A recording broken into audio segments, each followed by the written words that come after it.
Yes, Jimmy Blunder, Who win? you're looking like a champion right now, youth. Keep up the good work.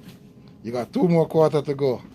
Do not blunder this third and fourth quarter like you did in game 6. Or else, like I said, you will be a part of history. Part of which you don't want none of. You don't want your name to association with that kind of thing. Alright? So make sure you do what you're supposed to do, my brother. Because if Boston win tonight, oh man, they're going to have a field day with you, was supposed to, Jimmy. Did they win already? Nah, They game still going. Yeah. You know what I'm saying, Jimmy? So, come on, you, me a root for you.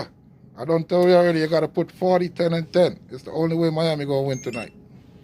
All Fuck right? Miami. They beat the Knicks. How you going to say that, man? You can't say that. They beat the Knicks. That's why you have to Miami. root for them, because guess why? They No. beat the Knicks.